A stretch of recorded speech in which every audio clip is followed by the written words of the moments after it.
So, the way we look at the world, what is the instrumentation of knowledge for us? How do we, for example, how do you know you're here? How do you know I'm in front of you? How do you know the pictures are behind? Yeah, through our senses. So, the first faculty of acquiring knowledge is our senses. And we know that that itself is a limitation, because your retina is only tuned to the electromagnetic spectrum, Vibgeo part of it. So you can see my form, but you do not have the vision to see the cellular constitution that I am, or the quantum beyond the cells. I'm a field of quantum energy. You can't see that. Some of us who have the faculty of seeing the aura around, each of us is equally all that, right? Not just the physical form. So what we are seeing through our senses itself is a very limited part of the whole. Then after you see it, your mind interprets what you see and makes a thought, makes a judgment, and then you feel you know what you've seen once your mind has labeled it, judged it. But that's it. That itself is a very limited faculty, because the mother says it again and again that your mind is not only an instrument of the truth, because the mind can organize things, but it can't assess the truth ever. So whatever we know is through two layers of limitation. One, the limitation of our senses. Second, the limitation of our thoughts.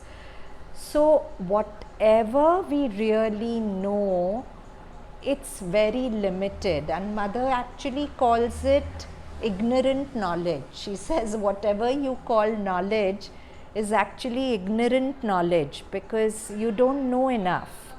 And with our limited ignorant knowledge, we are making many narratives about life, isn't it? Narratives about ourselves, narratives about people, narratives about circumstances. And somehow it seems obvious to us that what we are thinking is true. It's in my face. How can I not believe that it's true? But is it true? That's the question. Take a simple thing like, we keep coming back to that story of Ravan. You know, his past is Jai Vijay, the gatekeeper of Vaikunt. Now, if we don't know all this, then Ravan is evil. Ravan is to be hated. He's the cause of so much suffering to so many. But if we know the whole context of how he was Vishnu's beloved Vijay and how the whole drama happened to bring him to the earth, then our whole narrative about Ravan's evil and he's a villain, it falls apart, right? So also whoever is the current Ravan in our life or whatever, to us it seems obvious that it is so, but we don't know the whole context. If we know the whole context, every Ravan in our life would be justified, right? Because everything is justified. It has a context, a place in the whole. Sri Aurobindo says, no, there's a meaning in every curve and line.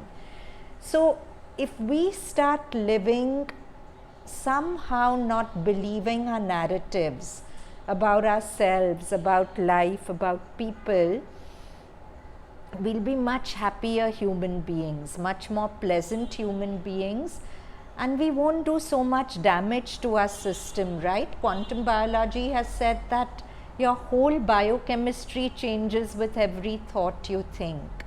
If I believe my negative narratives and I'm thinking about them, I'm actually working myself to ill health. And for something that, however right it seems, it's not the whole. It can't be the whole. It can't be the truth.